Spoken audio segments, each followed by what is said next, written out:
welcome back, everyone, to Total Nonstop Impact. Impact Talk for Impact fans, right here on the YouTube and the Twitch, and wherever you folks get your podcast audio worldwide, baby. So it's the review they said we would never do. It's the review they said would never happen. No, I'm kidding. Well, that was that emergence review a couple years ago. That was. It did eventually happen. It did eventually happen. But as I was telling Jevon, it does feel like when these shows go into these extended time zones, either the West Coast or obviously we had Texas time. So like when you get a little later, when these shows are ending fairly late, it becomes much more difficult to get everybody arranged. And then once we had multiple days of tapings afterward, it threw kind of the calendar all over the place. So luckily, at that point, once it got beyond so long, it's like, well, at that point, we need to have at least more than one person here. So luckily, the Bone Man, with his fresh new gear on, is here. And we're here for some final resolution talk. And maybe a little bit of other news happened today. Just recently, that's a very hot topic involving the X Division champ. Oh, yeah. Implications for maybe that first AMC show in January. Oh. Should we jump in? Should we jump into that first? Give them the little screen-a-rooney of that? Oh, yeah. Well, yeah, because we'll get in the review, but there is some news that's happening just before we went live. All right, so this got announced tonight on Raw. Now, I didn't watch this, but I saw it. Everyone is talking about it. It's going viral. Oh, TNA's putting it over. A lot of the talent's already putting it over. This is huge. This is locker absolutely room that's all huge. worried about the creative. Oh my God! I mean, everyone's just frustrated. That's the only word I see out there is frustration, Bill. I mean, I'm frustrated about the frustration. Are you? I mean, yeah, I called out by some. I do love the dirt sheet stories that have been coming out the last couple of weeks are being refuted by Carlos Silva, like upper management, and then like roster members. Like no one's like, is there like maybe one or two people on the bottom of the card that aren't happy they're at the bottom of the card? That's always happening. Usually, but you know what? Maybe that's the reason you're at the bottom of the card.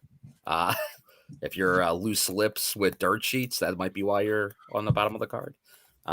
There's a famous song that went, let's see, loose lips sink ships. Oh, yeah.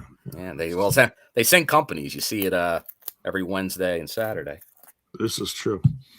All right, so this is a little visual that's going viral right now. People are talking about it.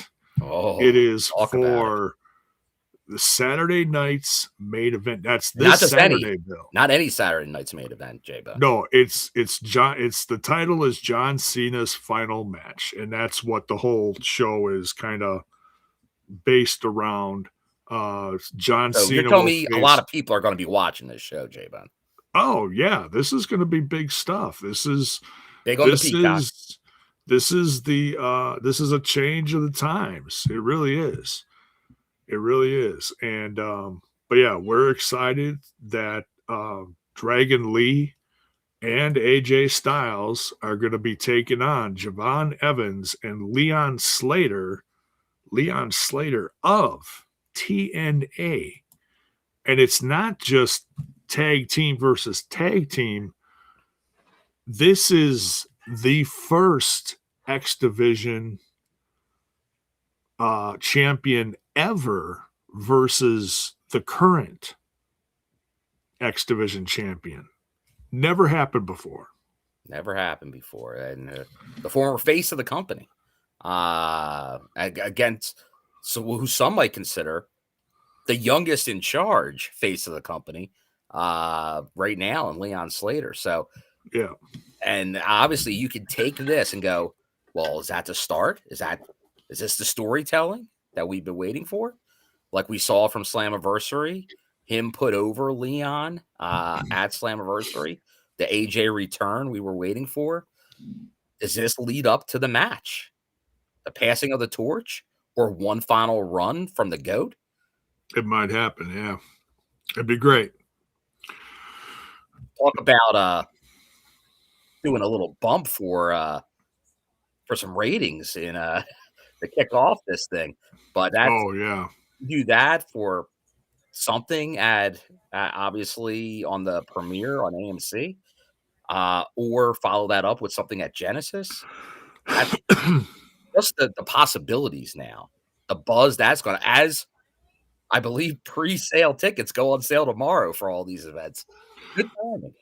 Yeah, yeah, it's for I believe, yeah, the pre-sale is the 9th, and then, the regular sale is the 11th as far as I Yeah, know, so the buzz is there. This feels a lot like when like AJ got announced for Slammiversary. I feel like you can see a lot of movement because the speculation, and it's not reckless.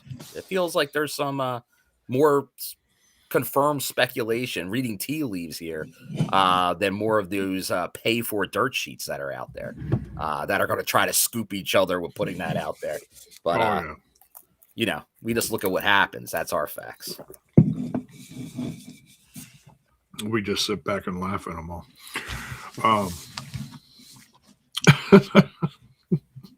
What? What now? So, yeah, even my cat Rocky is like, "What?" So, yeah, very exciting news to kick this off.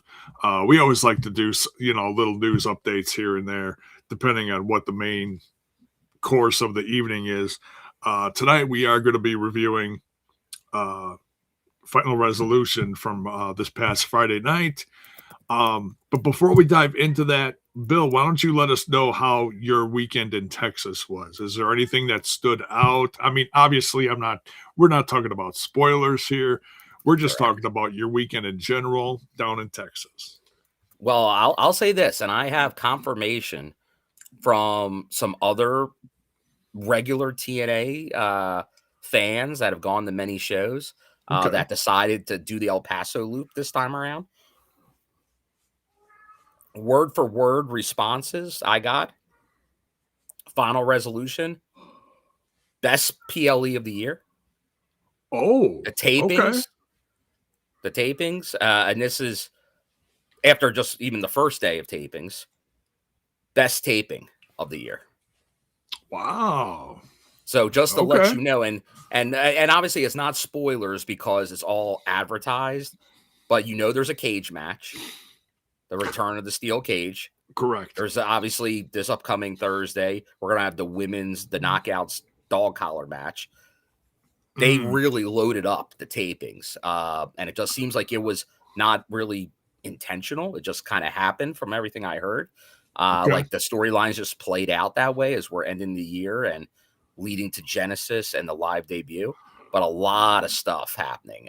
So I and obviously we'll get everyone's opinion here on Final Resolution, the thoughts there, because obviously that show came together relatively quickly, looked good on paper, like a lot of stuff good, but the execution, the timing, the flow, all seemed to go like right up there, like it, and like I dare say, definitely like now it's fresh. My match of the year was on Final Resolution. Oh, okay. And we'll get into that. You but know, there's the a few people Rascals versus Order 4, that unbelievable match. Okay. And See, and that's Special the Agent only Zero star now in my eyes. That's the only one I missed. That's the only one I have to watch. Yeah, that's bury the lead. I was preoccupied. I couldn't help it. I should have watched it before now, but I did not, so I apologize. But and I know, and then obviously via I see Critical Sting throw up the signal in the sky. 3 sold out nights, they were saying about the toy drive, and I'll definitely say this: that first Final Resolution, seats filled everywhere. Like it was definitely the well over 2,000 plus. Nice. I know that next night of tapings was over 2,000. Now, once again, I don't think they set up as many seats on like the not hard cam, like upstairs. Like I just don't think they made those seats available. But they filled up what they had set for. And even on the matinee, that was a very early start, 2 p.m. So, but all of them, like the El Paso faithful, which they are, they came out. And a lot of people came out all 3 days. So the support was definitely there. Well, I know they had package deals for like, you buy.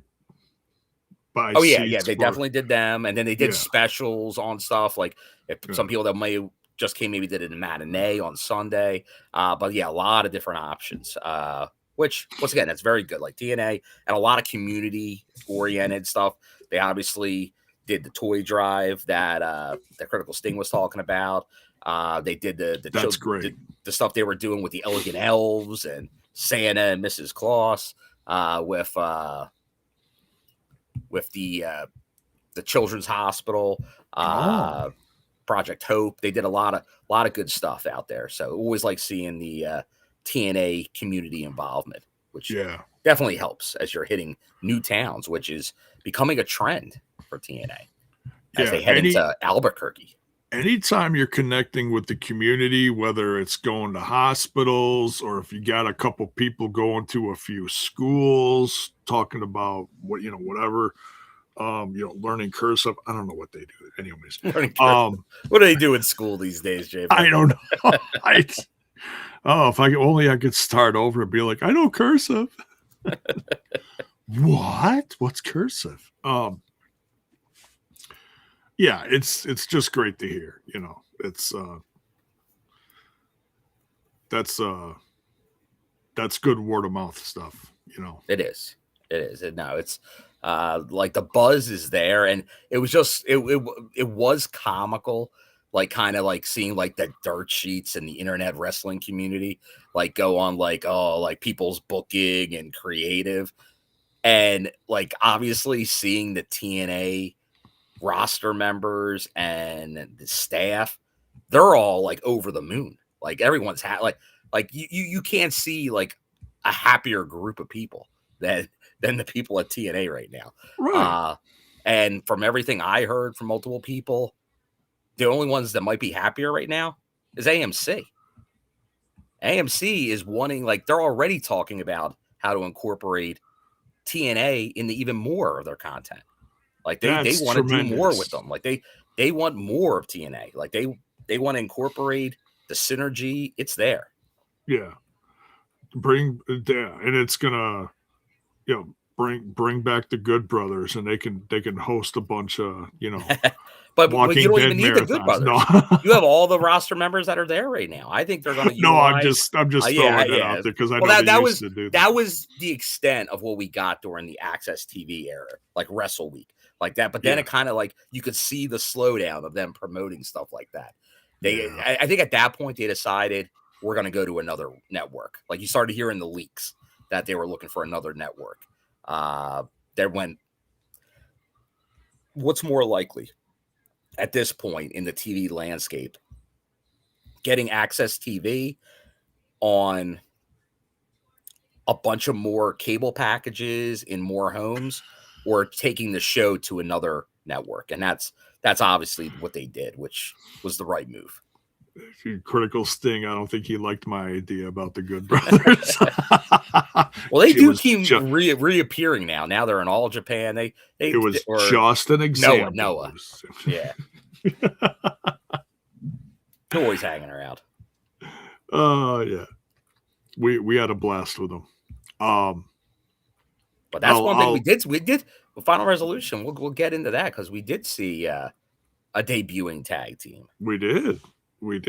Very exciting. Yeah, we knew who they were. I'm just saying. El Paso, come on, what are you guys doing? And we'll talk about that because I talked to some people in TNA about that reaction. And hey, speaking of, there he is, the one and only, the man in the middle of it all, Daniel Spencer, doing it all. What's up?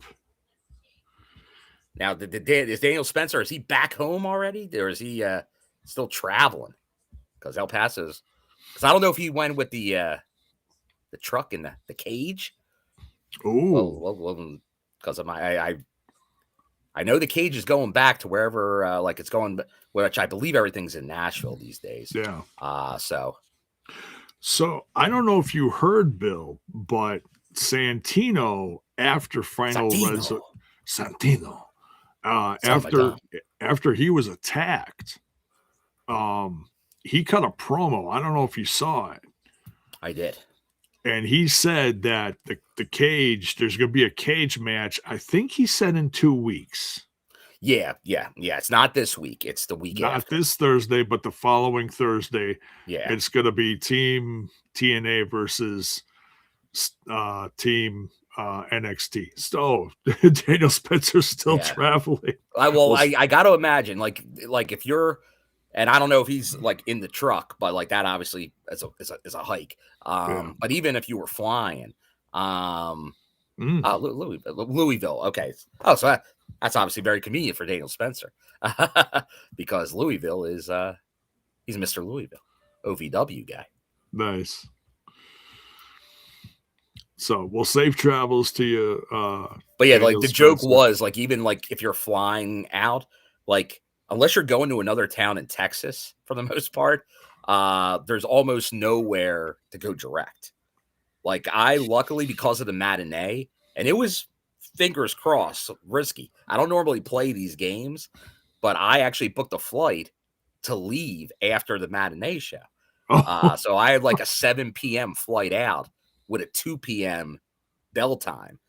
So I'm like, ooh, this should end about 5:30 in my mind of taping schedule. Yeah. I was pretty close. It ended at like 5:36. So, but nice. About 2 matches before the main event on Sunday, I got the notification that my flight was delayed 45 minutes. So it kind of put my mind at ease a little bit that I wasn't crazy. What? Flights delayed nowadays? What? Yeah, shocking. But Daniel Spencer, they're giving us a little behind the scenes. It's 2-day travel for me in the truck. Okay. So he's putting in the miles. Love to see it. Oh, yeah. Well, stay safe, for the Daniel Spencer. Stay safe. We'd love to see you on TNA and soon to be on AMC. And I don't think we've heard from Daniel Spencer since there. And thoughts on that? Because I'm sure he's thinking the same thing. Who knows? Because we already know Daniel Spencer. He's we call him the actor. He was in, obviously, if you saw it, look for Daniel Spencer in that Queen of the Ring movie. But I could see Daniel Spencer maybe getting involved in maybe more of the AMC connection stuff as they there you go try to do all this stuff together. So should be good stuff. But it's definitely, these are going to be like, we'll get into the review, but TV for the next, like as we get into the AMC era, it's going to be at a high point. And I'll say this, and some comments I was getting from others, we'll see how much different it looks on TV versus what it was there live. But the taping element felt a little different, as in you were seeing more of the backstage stuff on like the Tron and stuff. Because a lot of times you don't see that. So like a match will happen. You might not know why it's happening live, like for the tapings, but then you'll watch it on TV and then it makes sense. Yeah. So this way, it does feel like that's more the case, which is like what you see just like normal television, and like probably not out of order or anything like that. So it does feel like it's a little similar, but the same in a way. Yeah.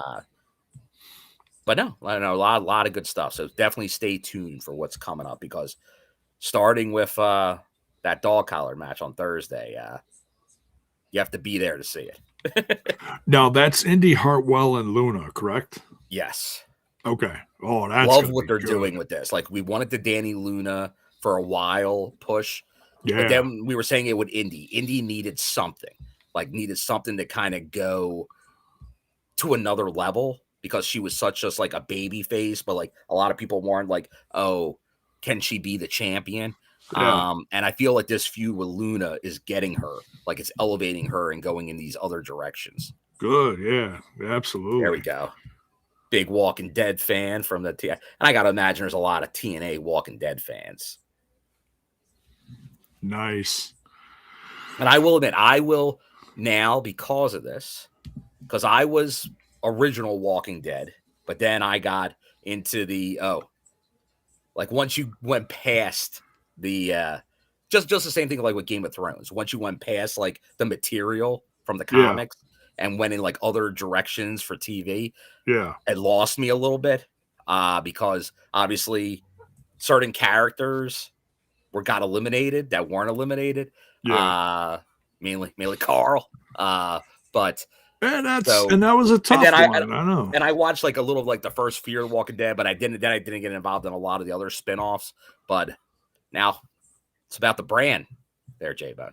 Yeah. So I'm going back, Mr. AMC, like my old days of Breaking Bad and Better Call Saul. Yeah. And I've told people, I said, jump on the AMC Plus because there's a lot of good stuff on there. It's not just Walking Dead and whatever. There's, they put a decent amount of like really good movies on there. You get that's how it started. You get stuff from Sundance and a couple other networks. I can never remember. It's like BBC or something. Yeah, BBC America. Shudder puts all their stuff on there. They got to deal with Shudder. It was just great in horror movies. So you got like, up and coming independent stuff, classic stuff. So if you're a horror fan, definitely definitely jump on that. Because I had this conversation with somebody at TNA. Didn't CM Punk do some Walking Dead reviews? He did. Because this is honestly the only live, and once again, when it will be live, production other than the Talking Live show after Walking Dead that AMC's really done. They don't really do live at all. So to the benefit, that wasn't a sticking point from the sound of it with the TV deal. Like they weren't like, oh, we need you live every week. Because obviously I know that would have increased the cost for everything. Because they would have had to pay more because it costs more.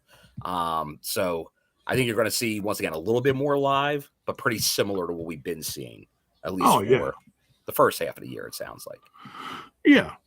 Yeah, they're going to test the waters. Which is a good flow. But my guess is if AMC and TNA all see big pops, like huge pops because of the live shows, then they'll probably say, well, let's try to do a couple more live shows in the second half of the year. Oh, sure. Yeah. And look, there's going to be, I'm sure there's going to be a period of like Team TNA, Team AMC getting together and, how do we mesh production with, the station, the channel, whatever.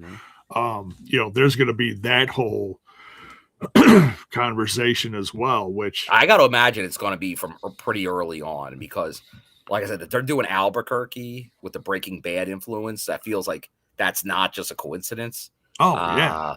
Like they're going to lean into that, I feel. So I could see vignettes like at the same locations. Yeah. Maybe a guest star in the audience. Like, well, we'll see. Maybe someone comes out the ringside. Well, some good fun could be had. I just want to see Jesse Pinkman walk someone down to the ring. That's all I want. Yeah. Give me Pinkman and then give him a mic and be like, bitch.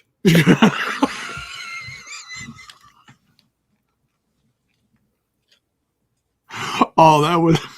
You want to talk about a ratings getter? Oh my god, that would go viral. Seriously, that would blow the roof off a place. Go in the cast. You call yourself king, bitch. That just makes me want to watch the whole series again because I loved it. I fell in love with it. It was so good. Um, yeah. So yeah. And like I said, I've been telling everybody jump on the AMC Plus. There's a lot of good stuff on it.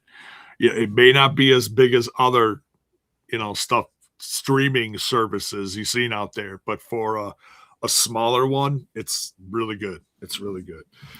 Top notch.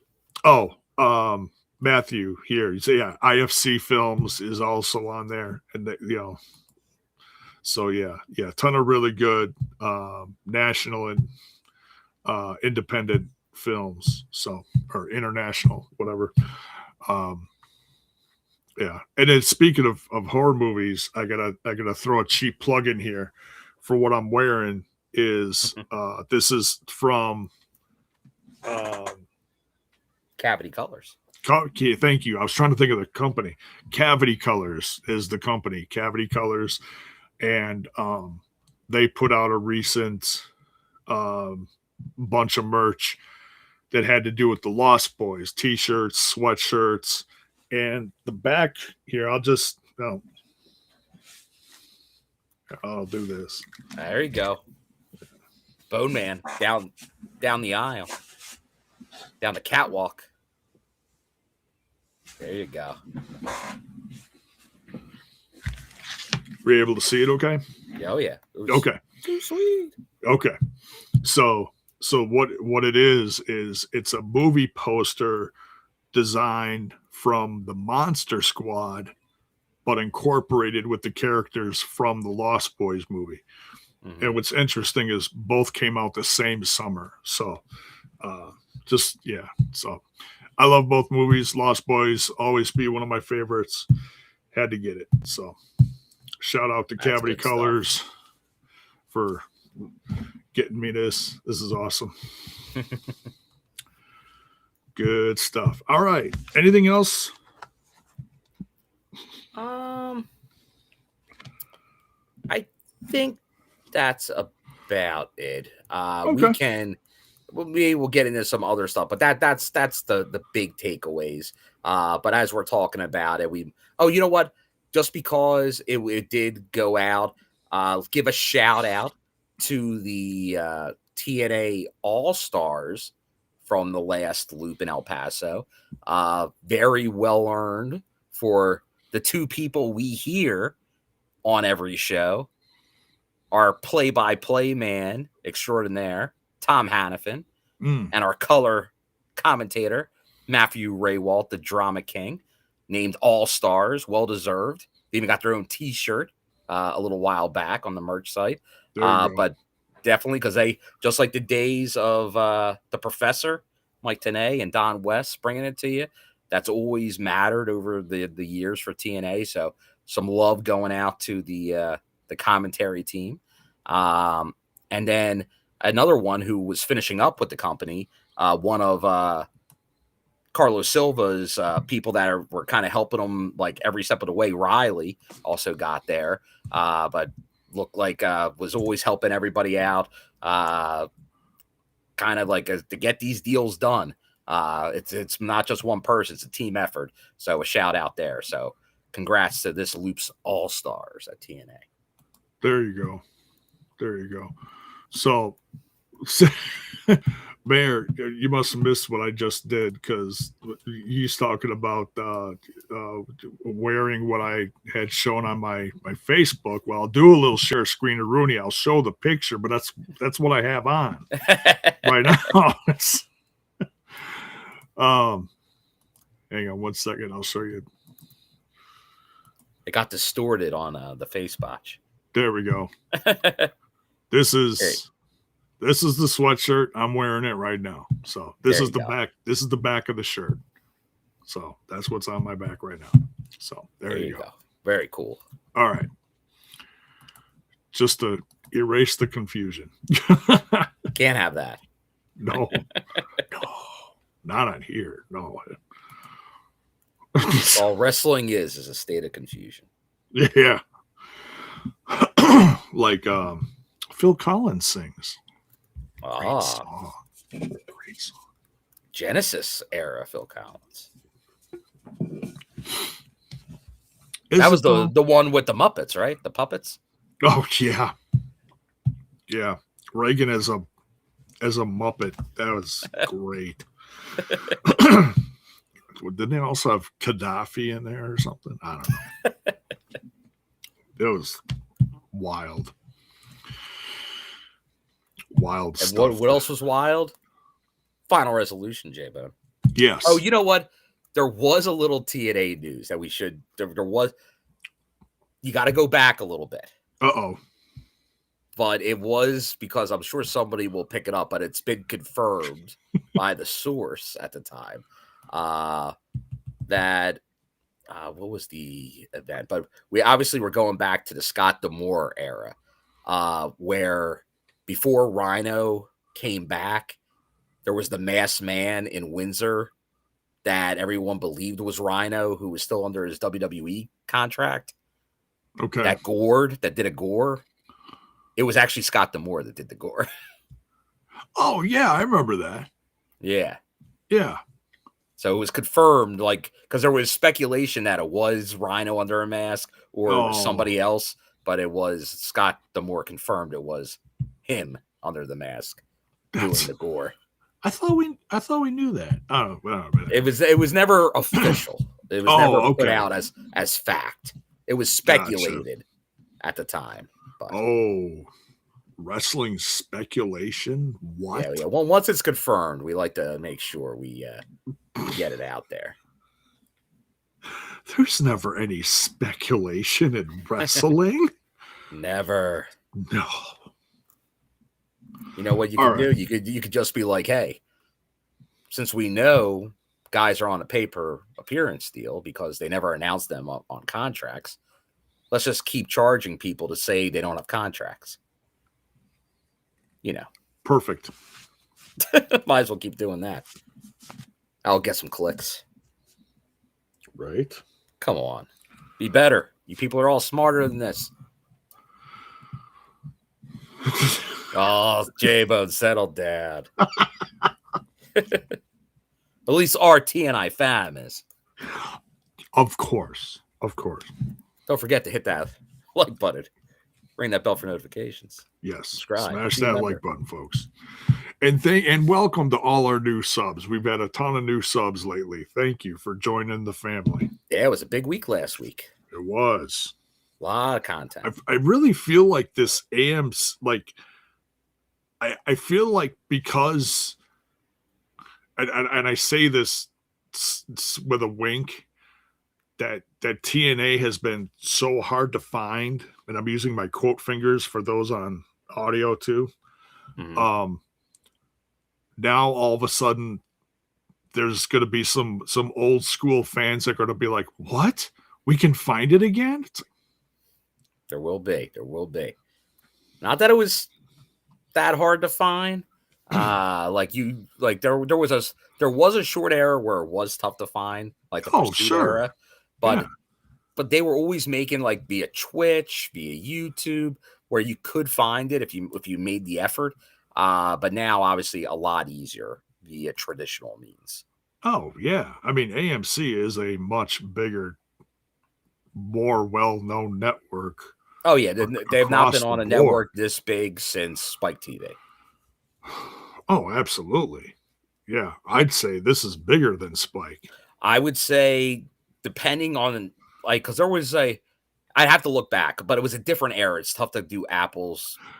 Yeah. It's apples to oranges at this point, because that was a whole different era, where how many homes had cable channels and stuff. But yeah, right. No, it's you could definitely make the argument this is the biggest cable provider they have been on. Yeah. For sure. Yeah, and if you go back, because there was different things on different channels at different times that made that particular network significant. Spike for the longest time was like kind of strictly known as the man's network. when they were first there, it was that was what they went as, were the men's channel. Yeah. Now AMC, though, they do have obviously a lot of male demographic type programs, but there is obviously like every cable channel these days, more of a mix because, Oh, sure. but it does feel like it hits a lot of the same things because, like, and that was one of the issues with Access TV. Access TV is predominantly a music channel. Not a knock on Access TV. I Right. like a good music network. Palladium was one of my all-time favorite Yeah. networks Yeah. because all they showed was concerts, like live concerts, which was awesome. But so once again, there's a little bit of a mix there, but Yeah. that's not what they focus on. Yeah. So, but yeah, let's jump into this this J-Bone, since people are talking, I do see Swag fan asking, and you oh don't need to have heard it to have your opinion on this. oh Did you guys see Matt Hardy's latest podcast episode? Very interesting. Now, if you're wondering what he's referring to on the podcast he does with John Alba, the pretty much what Matt Hardy was saying is it matters more as they go into the AMC era to do storytelling as opposed to 5-star matches. oh More people want storytelling than 5-star matches. And now I know a lot of people are going to quickly say, why not both? that's and at times interesting. you can do both. Yeah. But what gets more people to watch? And it's a good debating topic in wrestling because I think that's been out there for a number of years, especially when you would talk the internet wrestling fan base, the Japan wrestling fan base, where a lot of it, there aren't storylines or they're limited storylines. Right. And it's all about work rate, which I think you can do. But what does draw the most eyes, I think, is a good story. If you like, that's what wrestling is on TV. Live wrestling, that's a whole nother ballgame. But if you're talking TV wrestling, what is it? It's a TV show.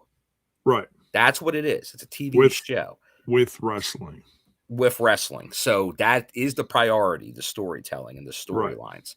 Now, the best matches you can have to go along with that, with ring psychology, getting those storylines even through matches, perfect. But if you're just talking strictly spot fest matches, they serve their purpose. But that's not what a wrestling show is based on. So I agree with Matt Hardy, but I think people take that as like, well, you don't need to have good wrestling matches. I don't think he was saying that either. You got to listen to the whole thing. And I think it's also because people were going after the match at Bound for Glory, which was obviously Team 3D versus the Hardys. Now, once again, that building was the fullest it was, that whole show, for that match. And I think they got exactly what they wanted out of that match. Ryan Armstrong here says, remember when TNA was syndicated on FS1? That was when I started watching. I didn't watch the $10 paper, $9.99 pay-per-views or whatever. The penny. And so what's interesting, and I'll quick say this for the sake of the channel, is we reviewed as a team. It was Trent, Bill, and myself, and sometimes others jumped in on it, but most of the time it was just us. And we reviewed one a week, all the Asylum shows from 1 through 111, all the Asylum shows. And we did it episodically, just like, you would do for any show, like what we do for today's shows. And it was an absolute blast. So for Bill and Trent, they saw all the originals. I never did. So you had two different ways of looking at it. You had, hey, we're watching it again. We're old fans. And I was watching them every week like a brand new fan. Like I had no clue what was coming. Yeah, well, and it was neither did we back then. It was, you never knew what was going to happen on those shows. I loved doing it. I had a blast. Rudy Charles missing counts left and right. Oh man, I still to this day talk about Rudy Charles. Whenever I see him on WWE television or SmackDown or whatever. be like, oh, look, this, because I can never remember what the hell his in-ring name is now. But I'm like, oh, there's Rudy Charles. Oh, look, Rudy Charles has the main event. It's like, you're like, good for him, man. He's come a long way. You know, he's put in the time. He's put in the time. Oh man, but he was a victim of just some booking decisions during that era, because it was very popular to have and he was ref young bumps too, and like false everything. So he was usually taking the brunt of those matches. And that was 20 plus years ago too. Oh, yeah. He was young, so it was a combination of things, I'm sure. But he was a whippersnapper. But yeah, we had so much fun doing that. Good. If you want to go watch them again on TNA Plus, and then have something to follow it up on, go check out some of our old episodes. There is a separate playlist. The old I don't know what the playlist is called, but it's easy to find. It's on our channel. I think it's it was the throwback series. So. Yeah. So check it out. Cheap plug. So all right, now let's jump into some final resolution. Final resolution. We made you wait long enough. Yeah. Only 40 some minutes. All right. In a couple days. Yeah, a couple. This is true. We're only a few days and 40 some minutes late. So we start out on the pre-show here, and I don't think I knew what like half the card was. I just went into this like, hey, this is gonna be a lot of fun. We're going into the end of the year. There's a lot of hype. But yeah, and some of this stuff was made last minute, but that's okay. TNA always does a good job on these shows. I'm biased, but I think I could say that. So Cedric Alexander takes on Eric Young, and Eric Young's been preaching this cleanse that's coming. He still is, even when he loses. He ain't giving up. No, it's like, oh, well, he lost again. Well, is he still talking? Yes, he's still talking about he's still yapping those gums. Yeah, because he was doing it after he lost on this show. They had a quick segment. I don't think I put it in here, but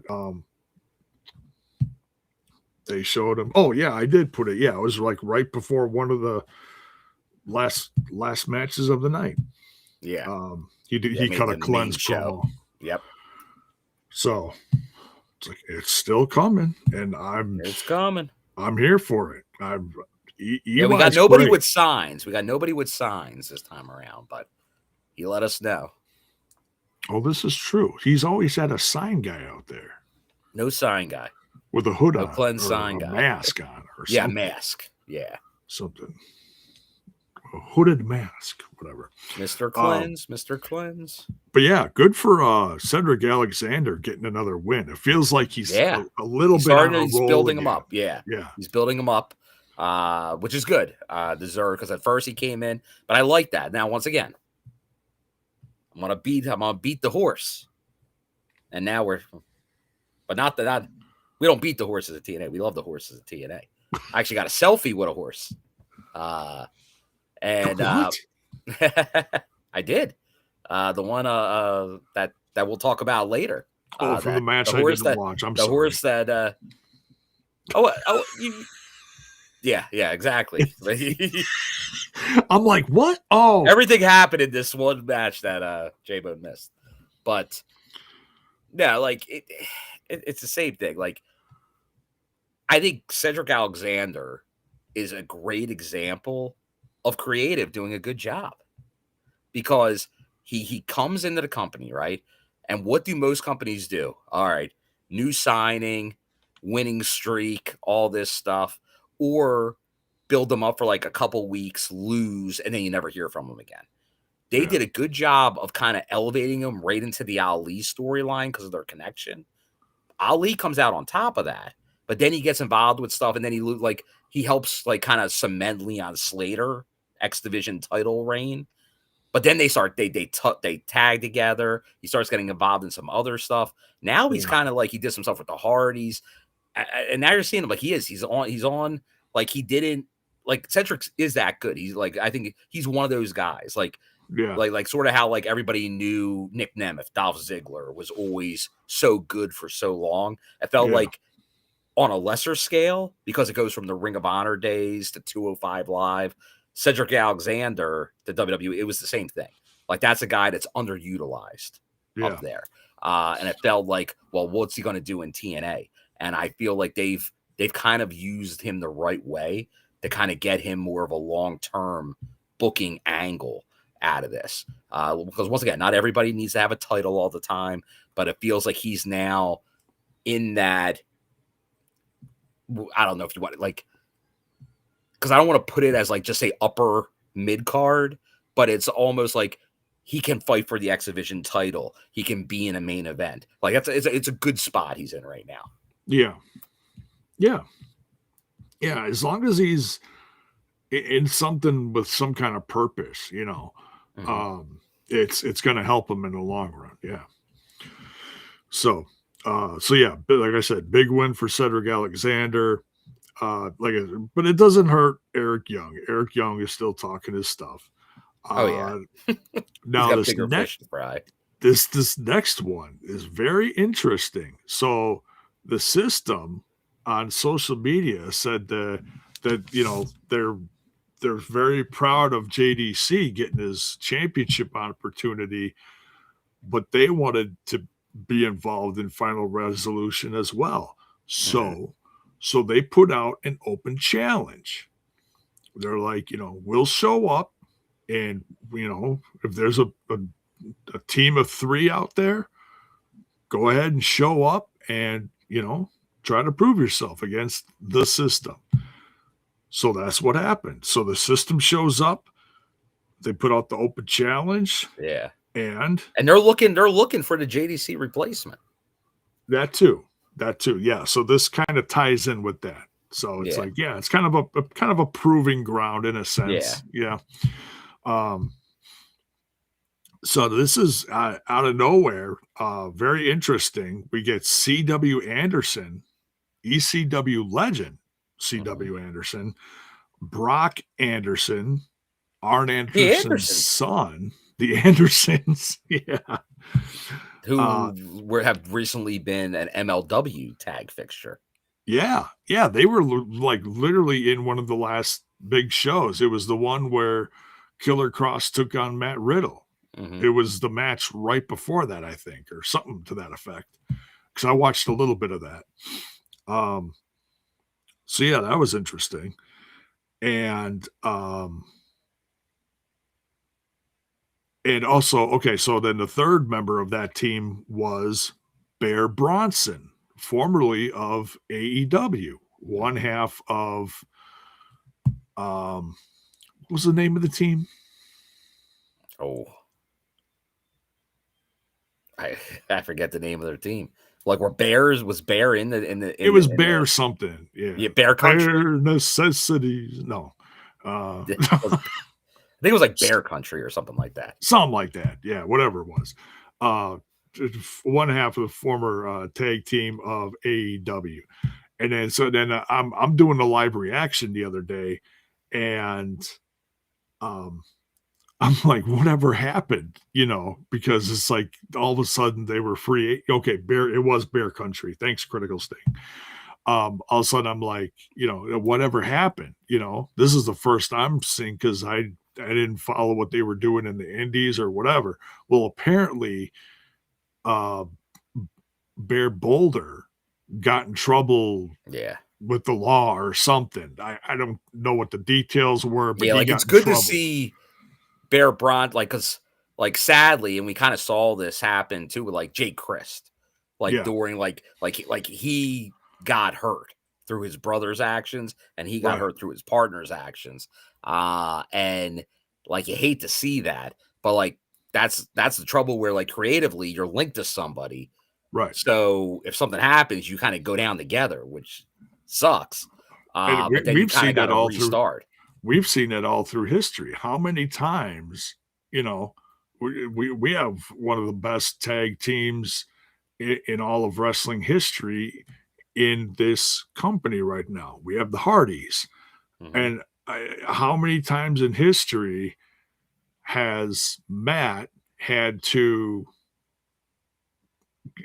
I mean, they both made their mistakes, but the times that, Jeff got in trouble with the law or whatever, Hmm.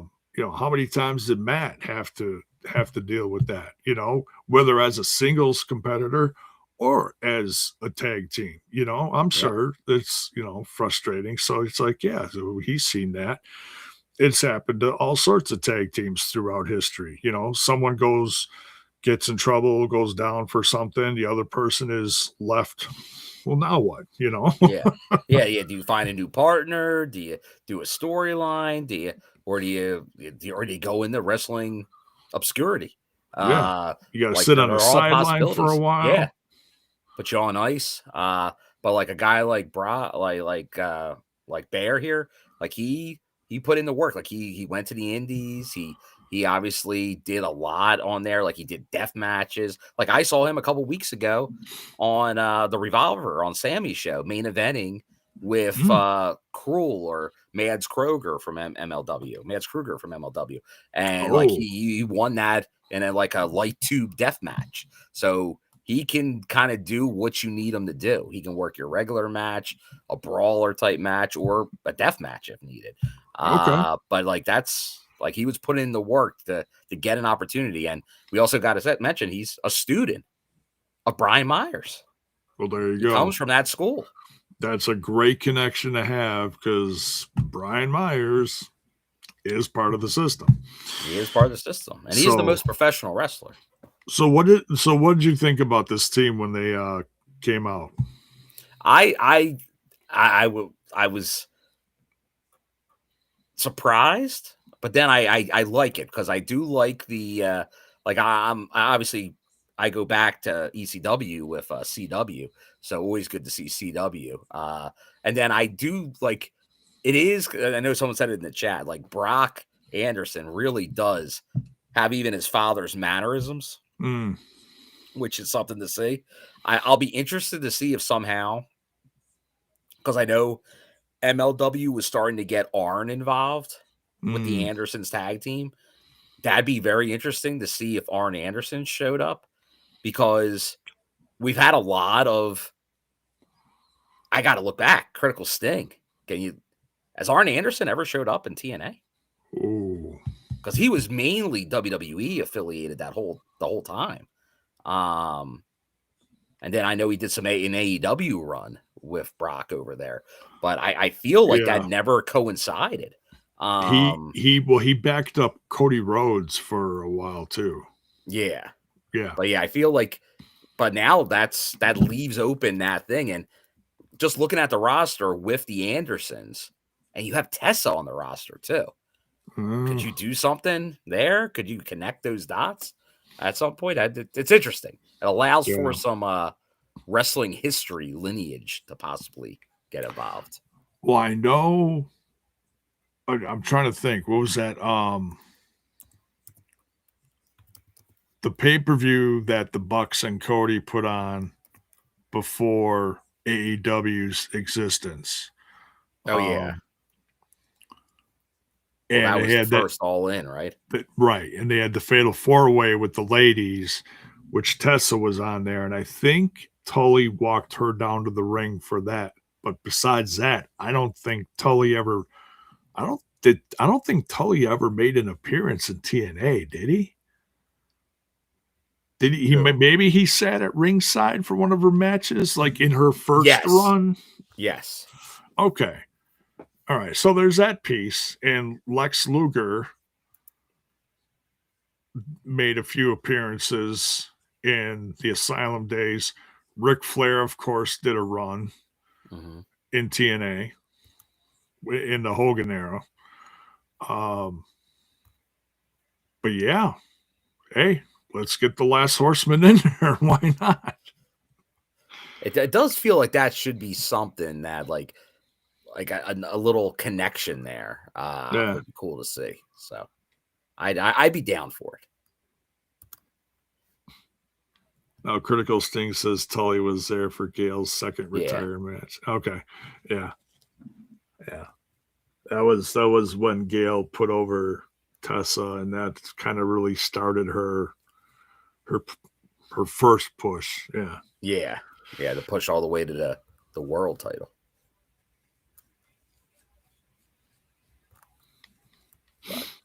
But, no, I'm a fan. Pretty sure Mr. Anderson is the only Anderson with TNA connections. From Wisconsin. It's beautiful. J-Bone loves it. I love that. I will always love Mr. Anderson. It's my favorite asshole. So, all right, let's jump on the main card. The system wins, but it's going to be interesting to see if we get an appearance again from C.W. Anderson, Brock Anderson, and or Bear Bronson. Hey, drop it in the chat. Did you like their appearance? Do you want to see one of them, all of them, some of them? Mm-hmm. Who's your vote on? To jump in this next chapter of TNA starting in 2026 on AMC. They're going to need some new faces. Who do you think? Drop it in the chat. All right. So then we're on the main card of Final Destination, and we're starting out hot. We got NXT's Charlie Dempsey versus TNA's Mike Santana. Now, this is interesting because Mike Santana, the night before on I want to say AMC, on AMC, no, on TNA Impact, excuse me, he took on Robert Stone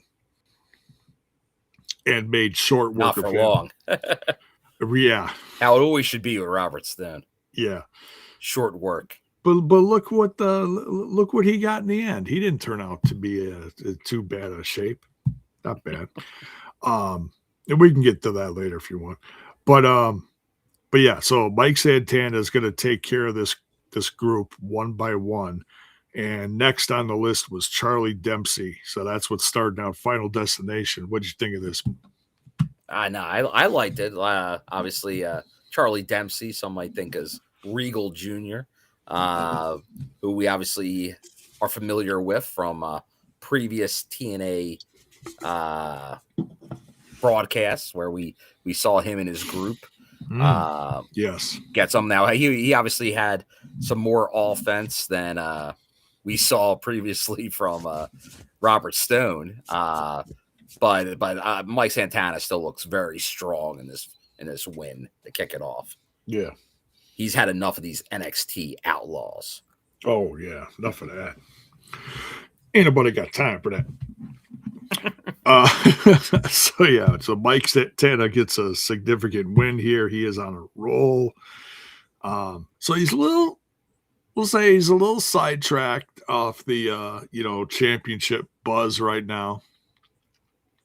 Yes. But I'm sure that's not going to last forever. So we'll see. All right. So next we got TNA, the Knockouts tag titles on the line. We get the Inspiration versus Tessa and Victoria Crawford.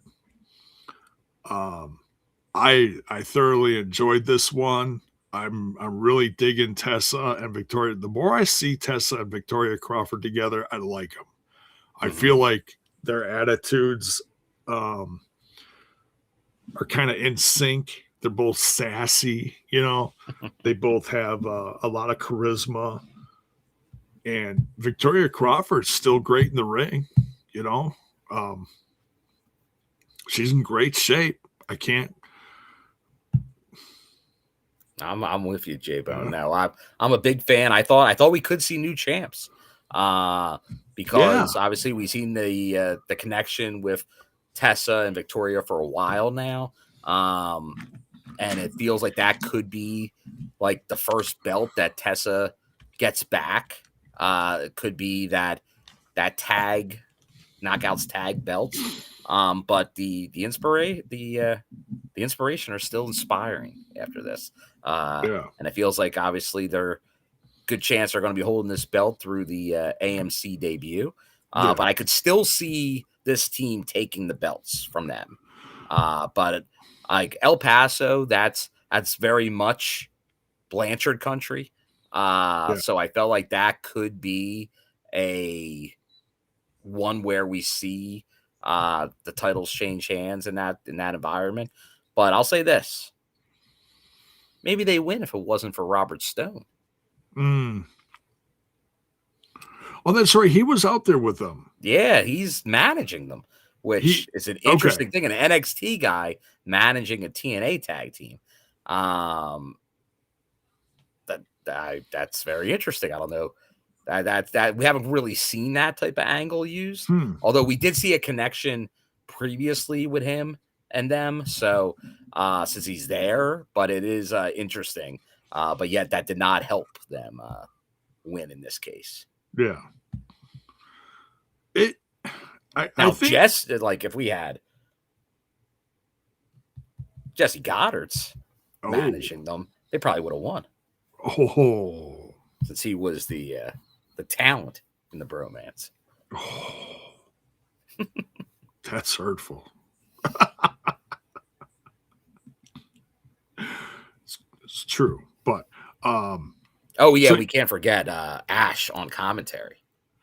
Yeah, Ash by Elegance. Yeah, that was funny. Yeah, Critical Sting mentioning here Ash on commentary, supposedly knowing nothing about the Elegance brand, trying to interfere. She's about the brand.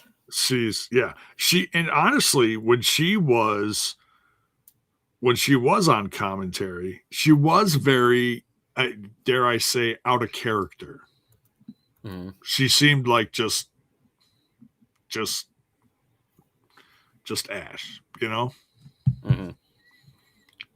The elegance part wasn't necessarily there. She left it behind. The elegance. She did. Yeah. She was just kind of like one of the guys talking some wrestling, you know?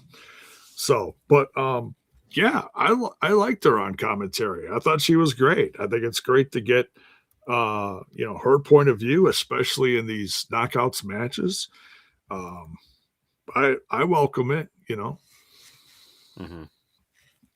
So, but yeah, so next, I don't know if it's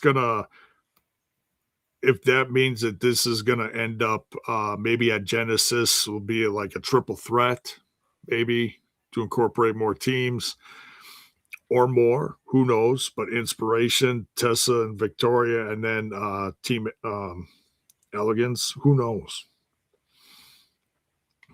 We got the street fight next. Mance Warner versus Matt Cardona. And I'll say this. I was a little surprised Matt Cardona won. Yeah, so yeah, after we saw the big win by Mance right after the Zack Ryder return on Impact. But now now obviously there was he is the deathmatch king, Matt Cardona. So he the rules, you could have went either way with the rules. But I'll tell you, when he brought out that that sack, I did not know. Like I figured it was going to be Legos, but they were little mini Cardonas. Yeah, little action figures. I thought, yeah, and it's one of his newer lines, I guess, that he's selling on the site or something. This is part of the first line. It's him, and I don't know who else is in it, or Macho Man or something. I don't know. But anyways, but yeah. So and then But I think that's the first time I've seen somebody like do a wrestling move using their own likeness action figures. So And he was tossing Very, a very few. fun. He was tossing a few in the audience. Did you get one, Bill? I did not get one. Oh. It did not make. I'll tell you, he was flinging those things though. Some of them made their way pretty high up there. So I'm sure you'd be showing it off if you got one of those. If one wound up in my hands, I'd be making sure to show it to the TNI fam. But a lot of people I did not get one.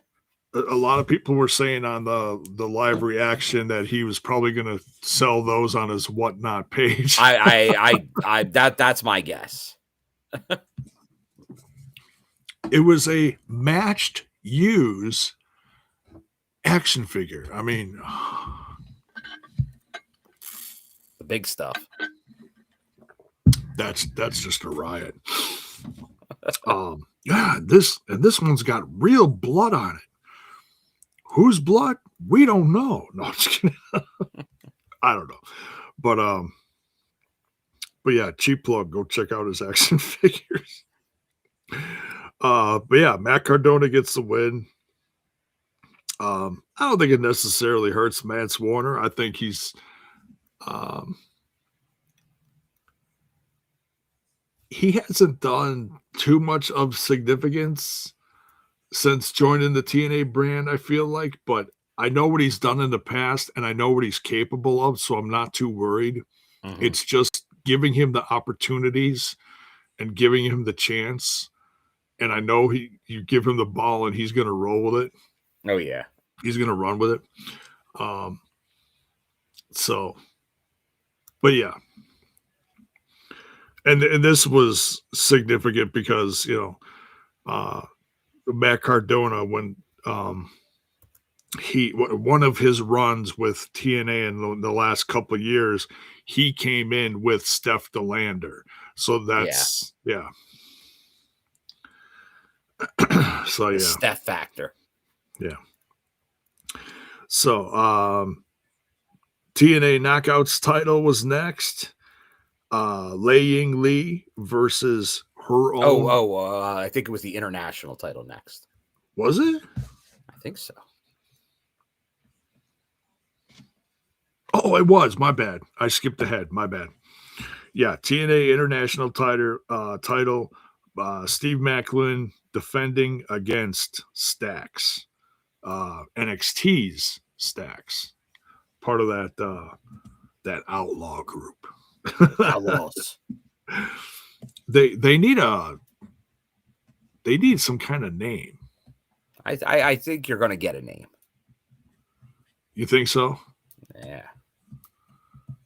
What makes you say that? No, I'm kidding. No spoilers. All right.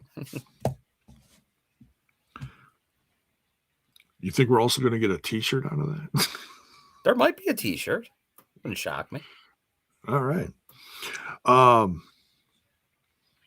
long as it comes in 3X.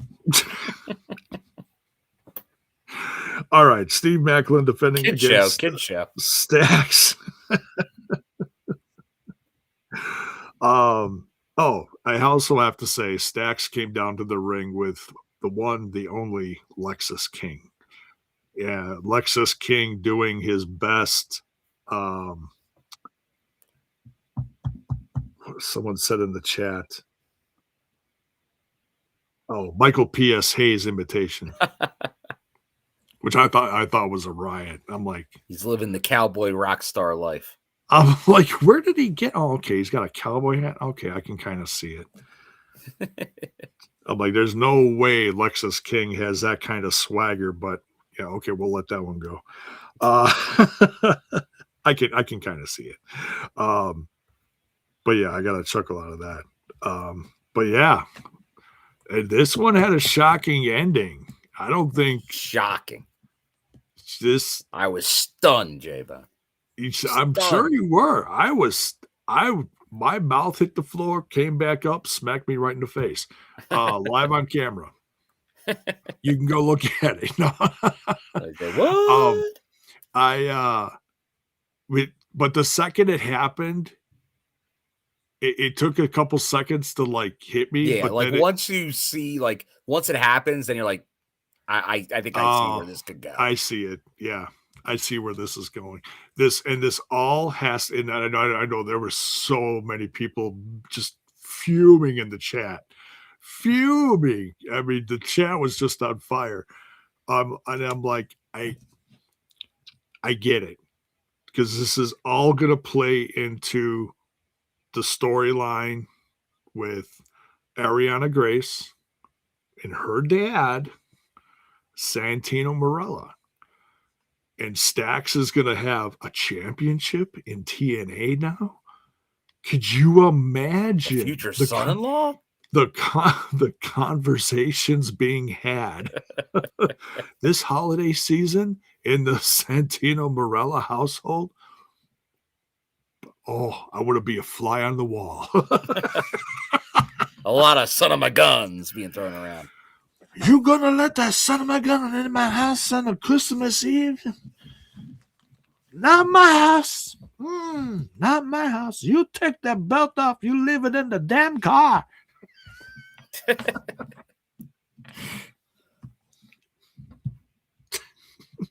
Oh, you want to sit down and have some ham? I take it as ham and I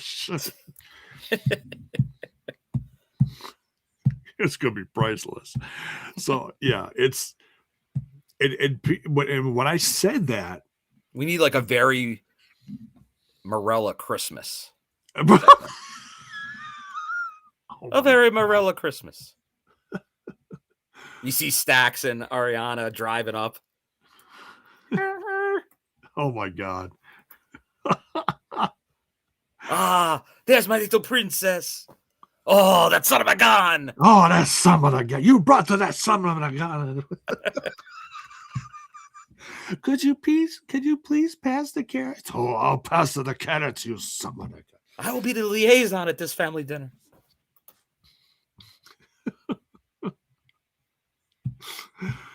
Oh, so how about that last episode of TNA? Oh, we're not going to talk about that? Okay. We don't talk about that here. And then they'll show. Talk to Ava about that. And then they'll show. I don't know if they've ever shown Santino Marella's wife on camera, but I could see them because he's done, like, Santino Marella in a wig, and he's Santina?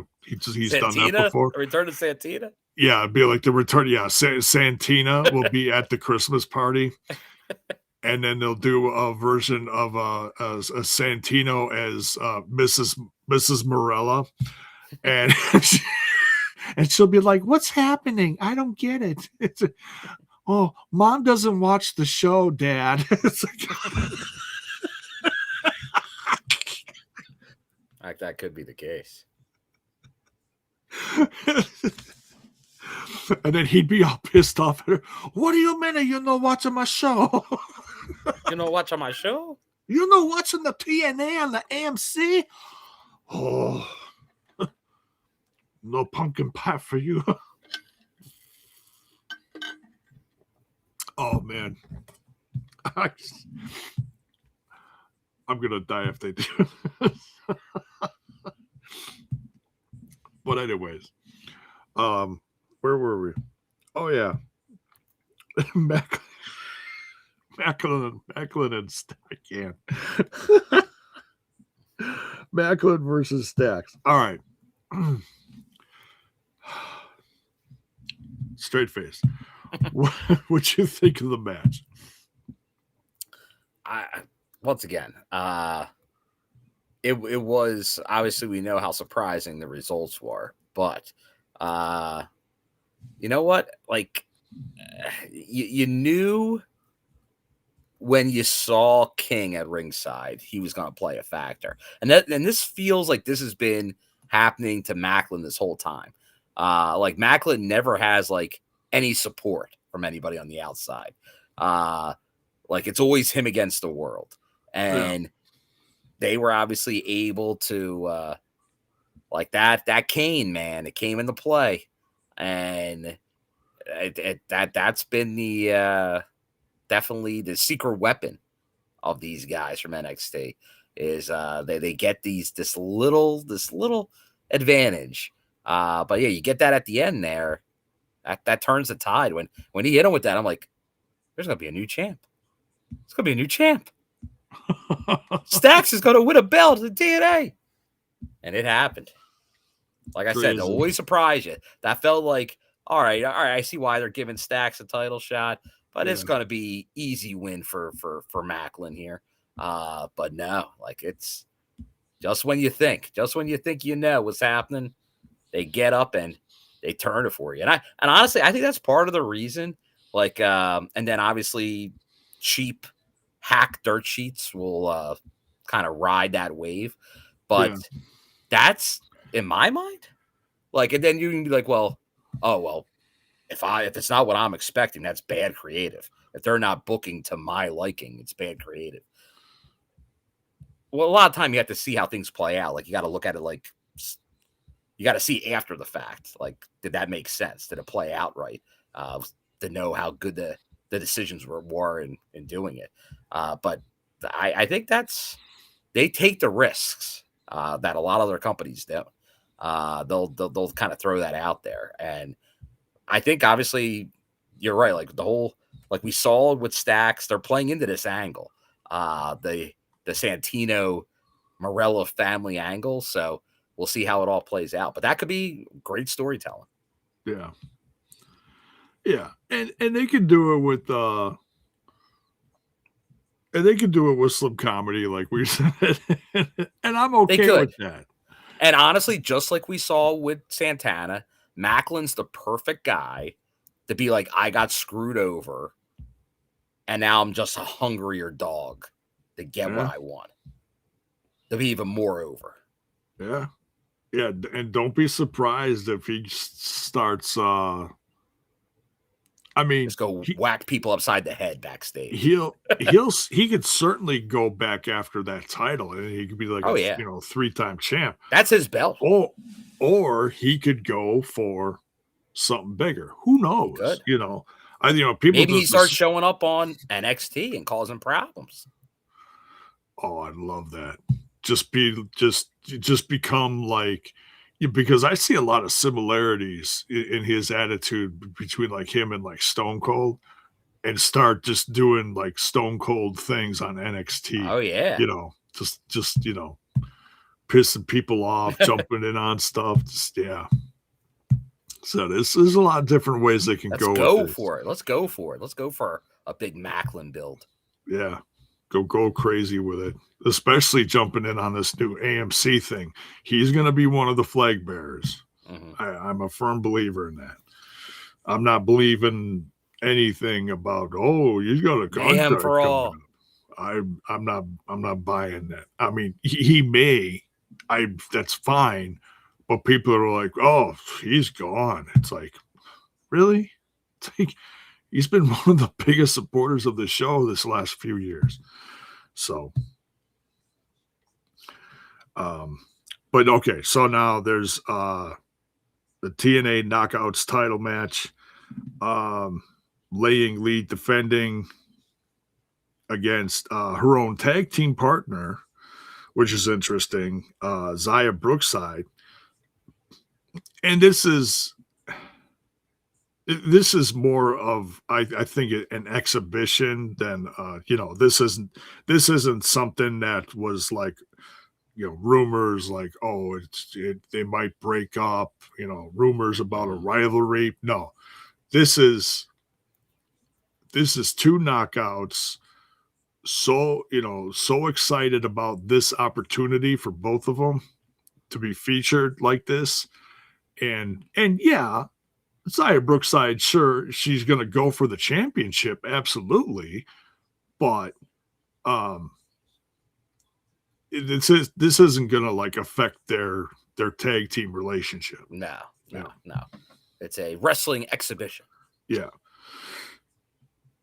So, this was a lot of fun. Lee defends and retains.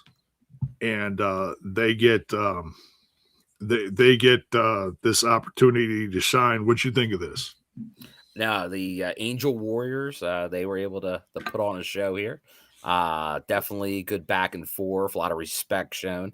But in the end, the champion comes out on top. But that wasn't the end of it, J-Bone, True. Yeah. because we had a little Gia Miller interview ringside, but it gets interrupted by that Danny Luna causing havoc. Danny Luna running wild. She attacks them and ends the interview, and then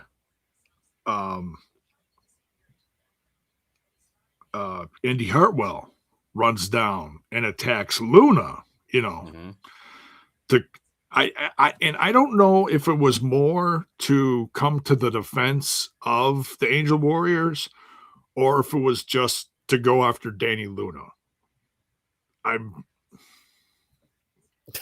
Could be a little bit of both. Yeah. But we know probably. She doesn't like Danny Luna. This is true. Indy Hartwell's goes from this to a this on Danny Luna. Yeah. He goes thumbs down on Danny Luna. So no lacquer. But yeah, so this just extends it builds on the feud between Danny Luna and Indy Hartwell, which I think is great. It's, in TNA, you got one of the best feuds in the company right now. Right. You got the and it feels like almost organic. Like it just kind of started happening. Yeah. Like it kind of came out of the blue. But then they once they started to kind of delve in that, I felt like they went all in. Yeah. And like I said, like I think it's helped Danny obviously get to increase her. Like she'll do anything that it takes to win. Yeah. And now, like I said, I think that's what Indy needed. She needed that, hey, I can go to another level if I need to. Right. And I'm not just gonna be do it the right way by the book. I can take it. I can get violent. I can do what it takes. And obviously, we're gonna see that in the dog collar match that gets booked. Oh, I can't wait. Now, when's the last time we saw a dog collar match? Was it Killer Kelly and Rosemary? That sounds probably right. I'm sure Critical Sting will confirm. Or is it or no, was it or was it Masha? I can't remember. I think Masha there was Macklin and EY had one. I feel like Masha and Killer Kelly had something within the last year. I think it was part of Killer Kelly's return. Yeah, Masha and Killer Kelly had one. But I think it actually may be because when we had last year, it was back-to-back violent matches. It was Unbreakable, where we had Sammy and Mance. And then you had on TV, you had Macklin and EY, not long after it. Okay. Yeah. Yeah, there was a few of them. Or at least similar. Yeah.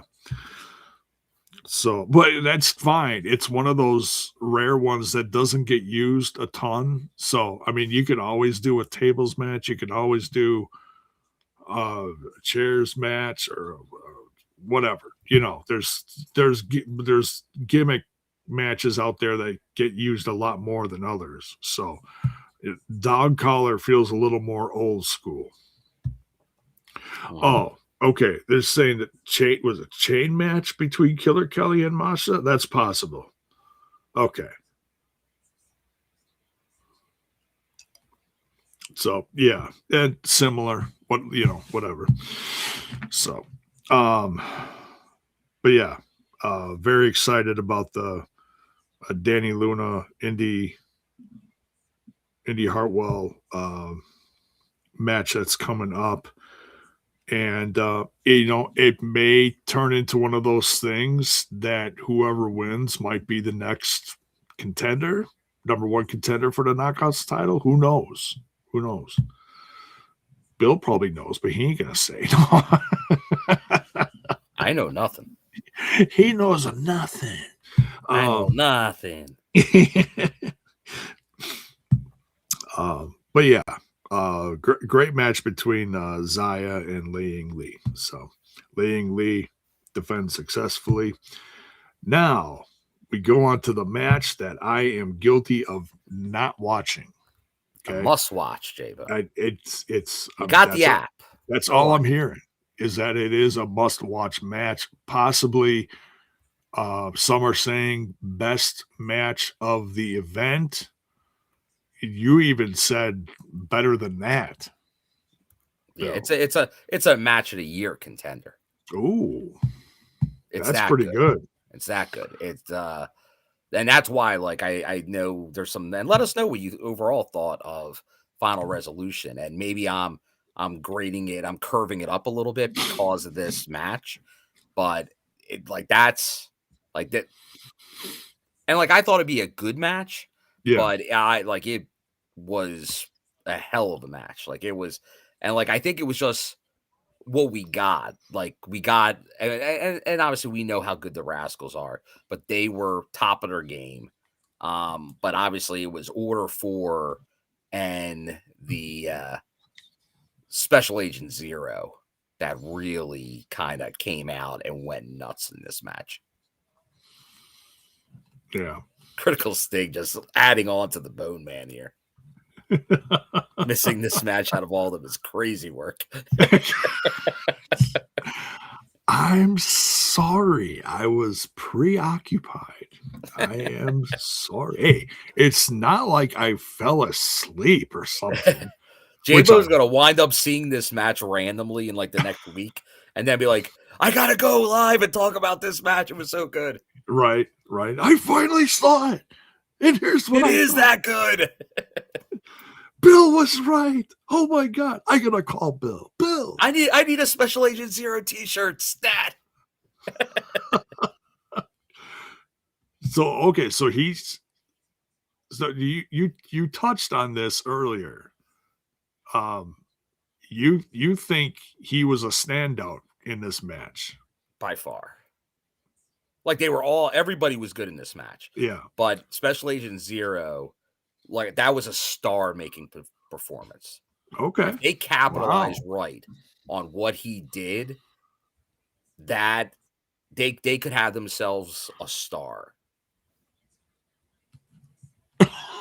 Yeah, apparently I'm not the only one that didn't watch it. Mayor says he didn't watch it either. Just you two.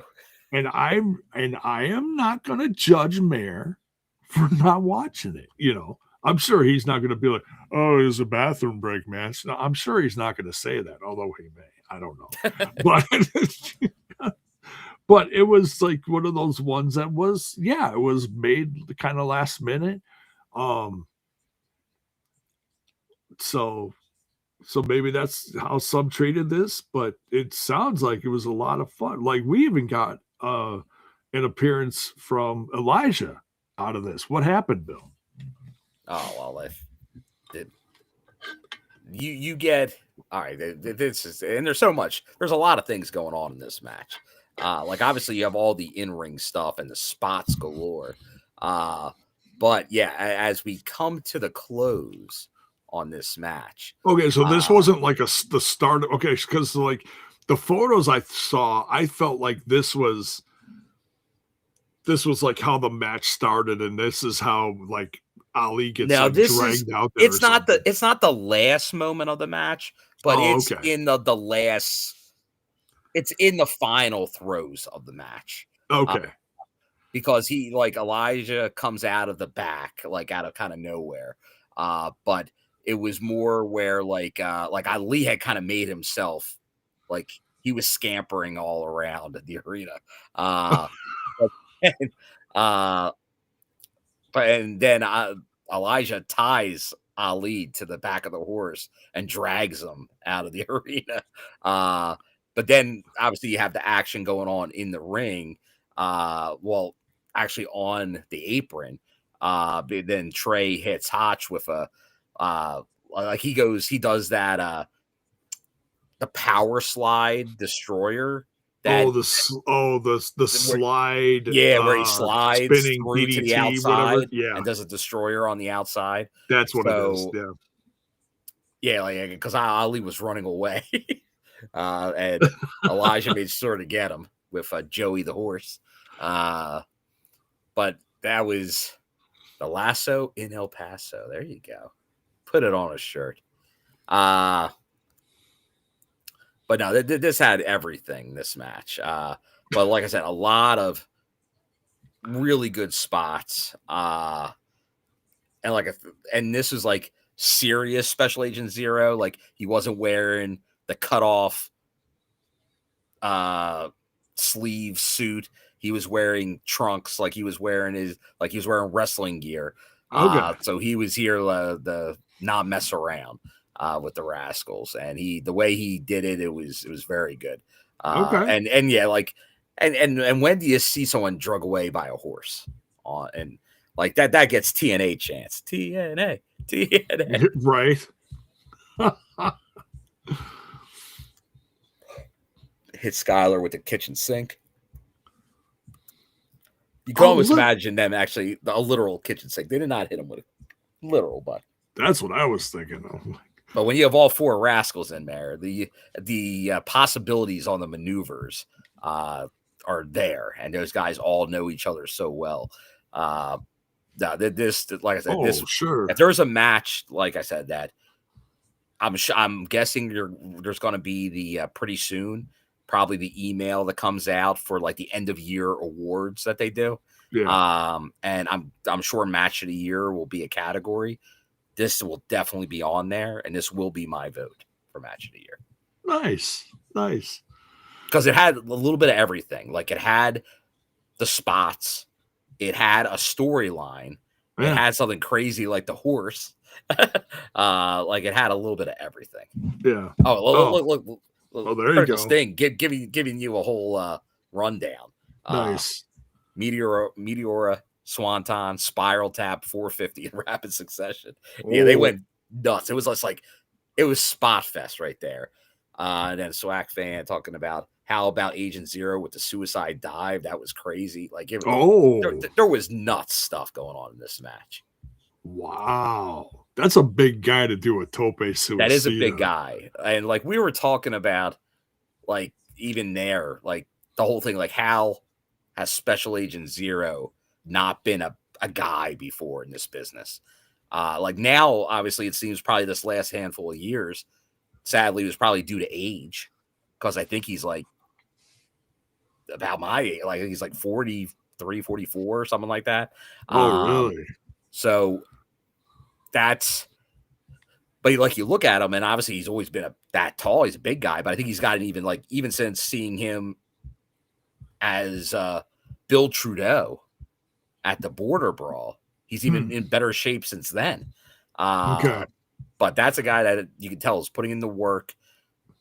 And I feel like he's found himself. And like we've seen it before, like guys like Diamond Dallas Page, like you can get a late start in this business and really do something. Yeah. But I'm hoping we see that. A guy that started out as a bodyguard. We've seen this before, Kevin Nash. We've seen this before, like guys come in a role and then become something huge. They could do that with this guy. Oh, look! Like I'd almost like, all right, keep it going a little bit longer, but I'd almost break him off pretty soon. Like sometime maybe by the spring, have him as his own thing, just causing havoc in the main event division. And just feature him in more singles matches. Yes, well, that's at a minimum. Like after once again, this wasn't a singles match, but if he can put together what he put together in this multi-man match in a singles match, the guy would be a freaking bulldozer out there. Oh, unbelievable. Yeah. So yeah, look at what that type of character has done over the years. Look at, like you mentioned, Kevin Nash. Look at what happened with Batista. Batista was the muscle for Devon, and look where it went. And you mentioned age. Shoot.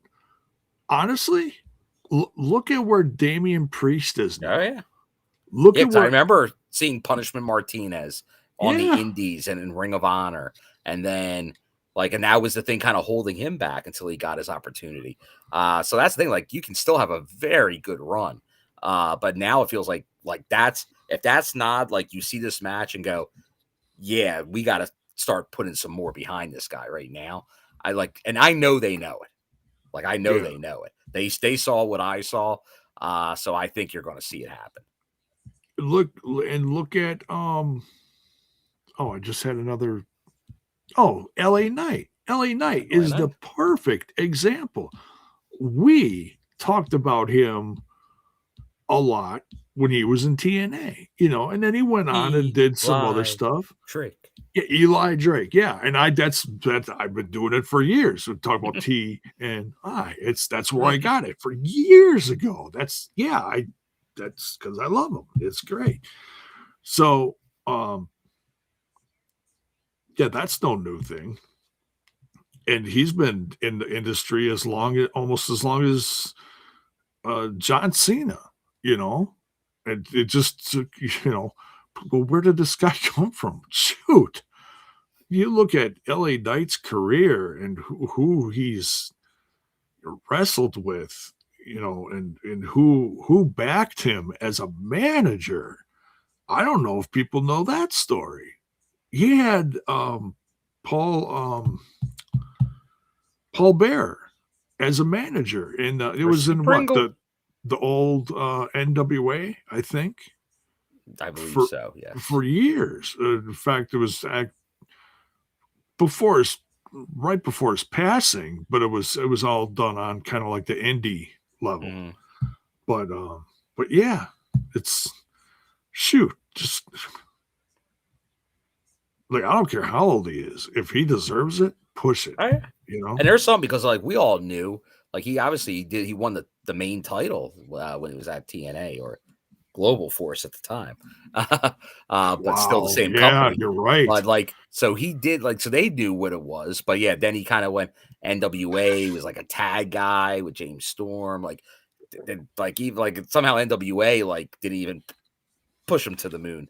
But a guy that had all the talent there, and that was mainly, we knew he could talk. And then like, it's like, well, what can he do in ring? And it's like, oh, he's pretty good in ring. He's decent in ring. When you can talk that well, you don't got to be much better than decent. We talked about this a little earlier. Like, if you can story tell with like that guy, and I know people would kind of criticize him that he was like a Rock knockoff. But so what? Anybody that's good at talking is a Rock knockoff? Is that what we're gonna say? Yeah, pretty much. Well, it's like, oh, heaven forbid a guy have a little charisma, But that's what you need. Because there's so many people that don't. Right. That is the talent. Like, you need to be able to talk. Yeah. And or have a great mouthpiece for you where you don't need to talk. There you go. But then you have to be like imposing. Like, you have to be a big dude or something. Like, obviously, Special Agent Zero. He could be that. You could put him with a mouthpiece manager, and that guy could just be, give me a modern day Psycho Sid. That's all I need in life. Yeah. There you go. But the Rascals beat Order 4 here in what some are calling a blockbuster. Blockbuster, Hollywood Video, West Coast Video. You can call whatever you want, Jevon. Wow. All right. Family Video. Good old Suncoast. Suncoast at the mall. Yes. Next to Sam Goody. They always had a great variety of Sam Goody. Wow. Sam Goody. What was the difference between Sam Goody and Musicland? Honestly, they were the same, right? And then eventually the Wall is what they became, like, pretty much. During my high school era, it was the Wall. Sam Goody was gone, came the Wall. All right, then next we got the TNA tag titles. We got Tyson and Tyreek from the NXT Outlaws, the High Rise, versus the Hardys, the Hardy Boys, defending the TNA World Tag Team titles. I was very excited for this one just because I've seen what Tyson and Tyreek did when they were with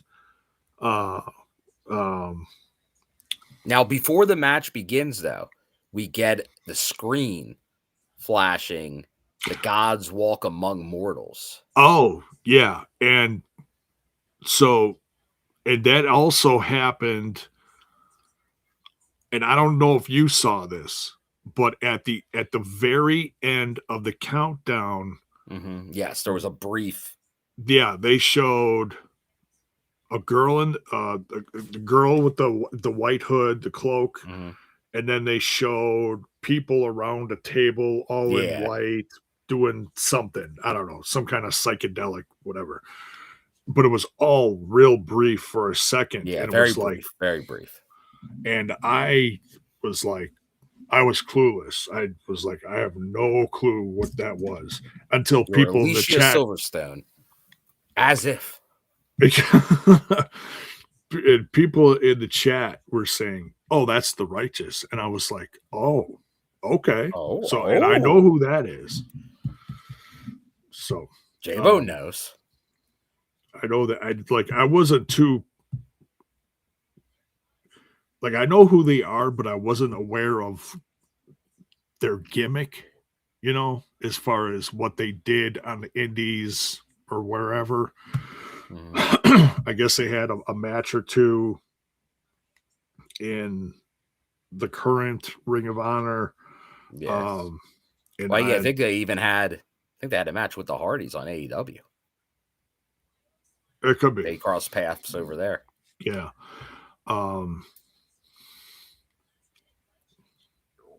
But yeah, so and Vincent used to be in TNA Honor No More. with Honor No More. Thank you. That one keeps slipping my mind. But I loved Honor No More. I thought they were great. And he was pretty much the Dr. Frankenstein to PCO when he was in Honor No More. That was kind of his role. Okay. He was the one that was keeping him calm. That's right. Yeah, he was. Hey, what I'm saying, man? He was always by his side. Yeah. That's okay. Yeah, you're right. I remember that now. So he's back, and this time he brings, was the other guy Dutch? But I know him as a long time as Bill Carr, one half of Team Tremendous. One of my favorite tag teams on the Indies back in the day with Dan Barry, who came out to the Beverly Hills Cop music as officers. Wow. But the thing I always knew about Bill Carr or Butch is that for a bigger guy, and he slimmed down, he was a bigger guy back then. He can do he's very athletic, he can move around well for a big guy. But yeah, no, I obviously I saw some of their this gimmick from them previously, and I think this is a very good fit, especially with the AMC implications. Okay.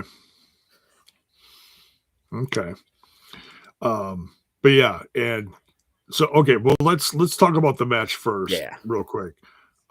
What do you think of Tyson and Tyreek's? They gave a good effort here against the Hardys, yeah. But after, I guess you could look at it both ways. After seeing Stax win earlier, it's there's no way the Hardys lose. I know they lost to Dark State, but then got it back. But there's no way they're losing again to NXT, these titles. Right. So luckily they didn't. But they gave a good fight. And like I said, who we're starting to see more and more of this group of NXT, I think it's becoming more obviously we had some familiarity with Charlie Dempsey. Obviously Lexus King, depending on if you watch MLW, or obviously he was on AEW for a while as Brian Pillman Jr. But so I think there is some familiarity with some people, but once again, you're seeing it makes sense on why these are all people that they have a vested interest in, and it's let's see what you can do with more TV time that we just don't have. So it makes sense.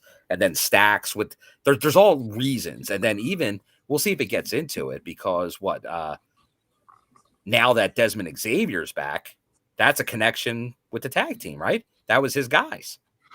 Yes, it was. Yeah. So they haven't really teased that since his return, but my guess is at some point that will happen. That will angle into this.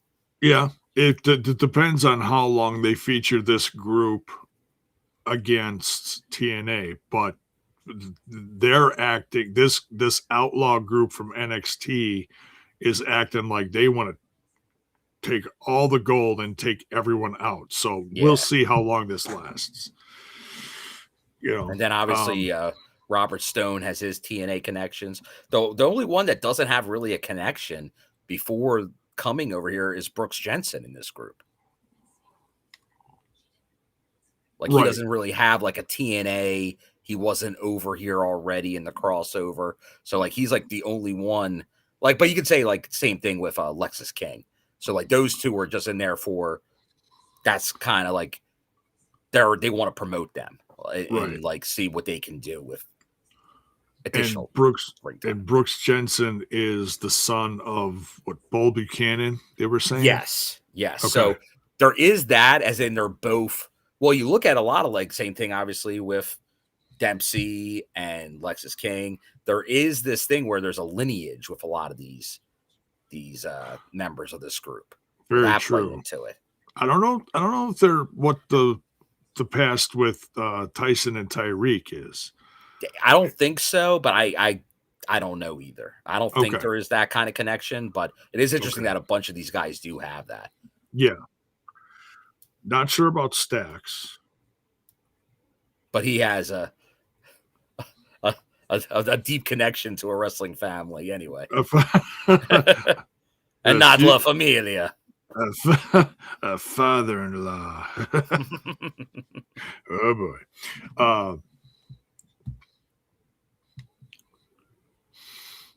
So yeah. But yeah, I was excited to see what Tyson and Tyreek would do against the Hardys. I didn't think the Hardys were going to lose either, but I was still excited for the match. Yeah, so High Rise didn't win, but then we got the debut right after the match. So we got the hint at the end of the countdown. We got the quick flash before the match.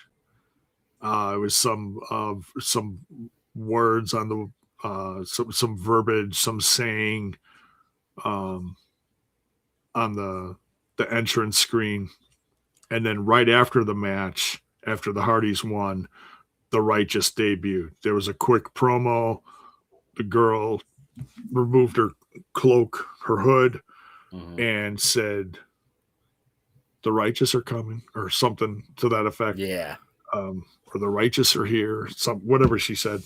And then both Vincent and Dutch walked out on the stage, and Vincent he's just snapping away. He's just snapping. He's just in a groove. He's vibing this whole. He's like, yeah, man, we're here. And Dutch is just is smiling from ear to ear. Oh, and I can't forget what he does with the tongue. Did you notice the tongue movement? No. He does like a real fast, like he you'll get used to it. He kind of like Gene Simmons. In a way, yeah. Okay. Way. But even faster. Okay. Ooh, that's scary.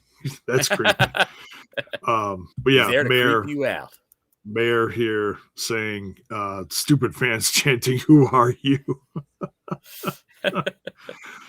The disrespect. Those of you who do not know who they are, you're going to find out real quick, So there was no big, there's just, like a stare down, a respectful stare down, like, hey, we're here.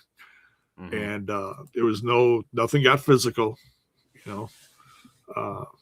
it was just presenting them to the crowd. So I'm sure whatever happened during the tapings, we're going to find out who they are real quick. So I'm very excited for that. And it just adds to the tag team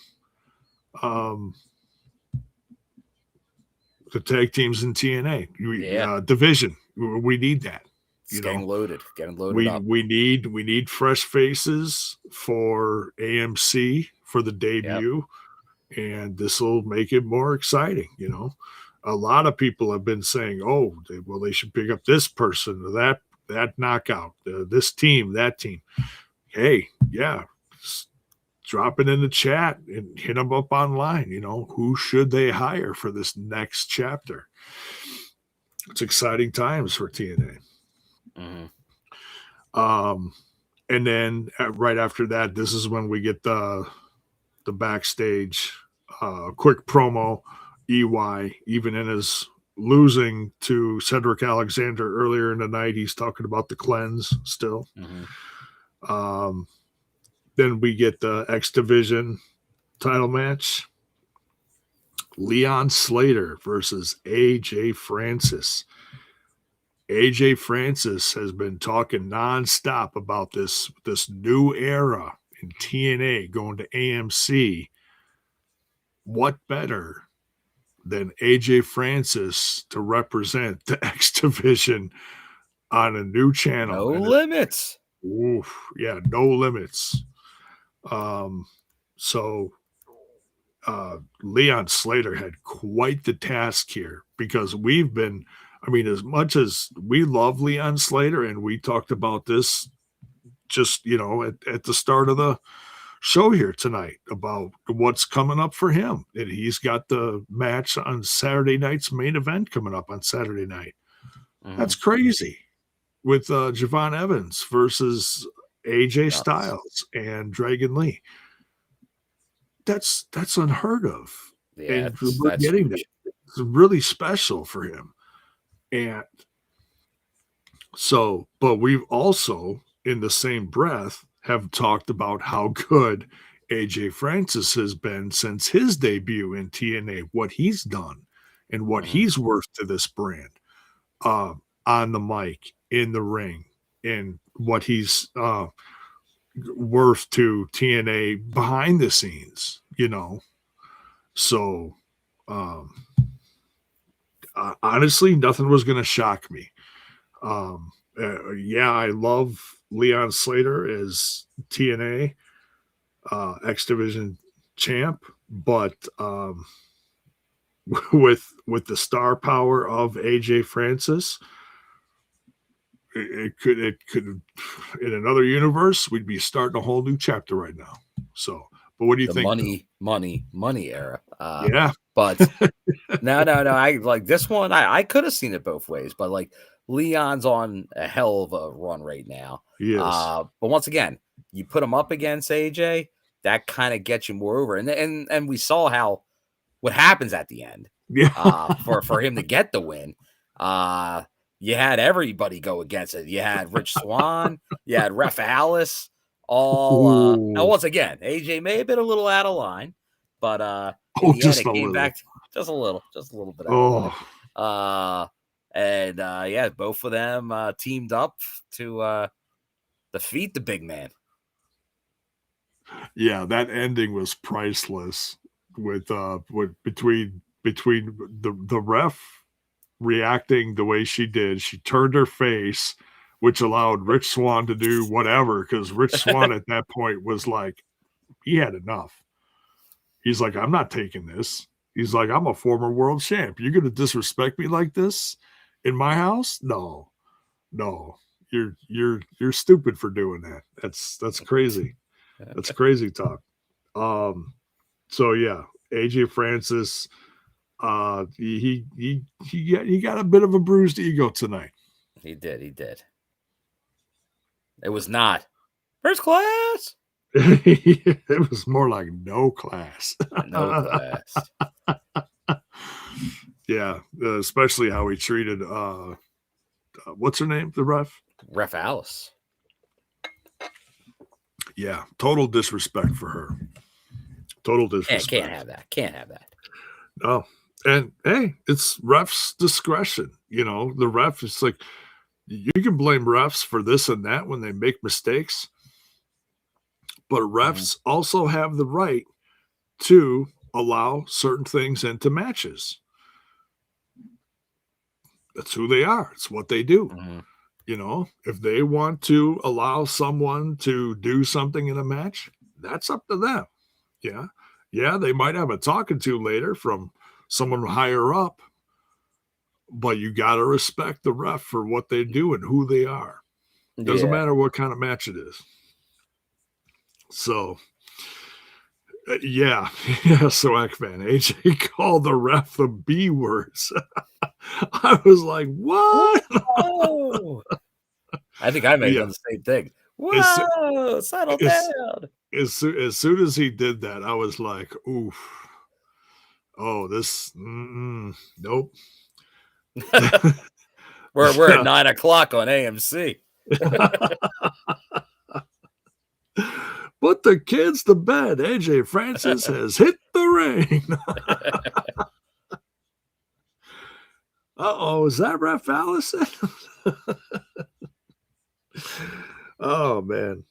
But yeah, this was a blast to watch. It was very interesting to see the two very different athletes, you know, different size, different style, but they put on a heck of a match. They told a great story, you know, and They did. it's going to be interesting to see how Rich Swann acts in the future with Leon Slater. I think he's gonna turn into more of a mentor for him. So we'll see, but I got a feeling that's how it'll be. So, but that brings us to the main event. Oh, there it is. King Kaz defending the JDC. world title, JDC. defending against a soon-to-be retired Johnny Curtis. Johnny Dango Curtis. Johnny Dango Curtis, JDC. So this is an emotional night for him, you know. He cut a hell of a promo. He did on the pre-show, talking about, hey, if I win the title, you know, maybe I'll stick around for a while. You know, it's all these kind of like what ifs, you know. But he did say, regardless, title or no title, who he wants the face at Genesis. Oh, this is there was title or no title. He said he wants to face Eddie Edwards, correct? Eddie Edwards. Okay. Edwards. Yeah. So that'll be his last match. So we're getting a few of those relatively close together. Take a back seat, Johnny boy. Yeah. we got the real. Yeah. The real John's last match. What's interesting is how long Johnny Curtis has been around. He said 27 years. Well, you look, he's got some early explosion, early TNA roots. Back 2004, I think. It's about 2003, 2004. Yeah. Yeah. And so that goes back to around the time that John Cena debuted, 2003. And so John Cena was on the indies out west prior to that. I'm not sure where Johnny Curtis was. I don't know a lot about his indie career. You know, I know he did plenty of time in NXT and then became Fandango. Debuted at WrestleMania against Chris Jericho, and you know his story went on from there. But yeah, he's had a hell of a career.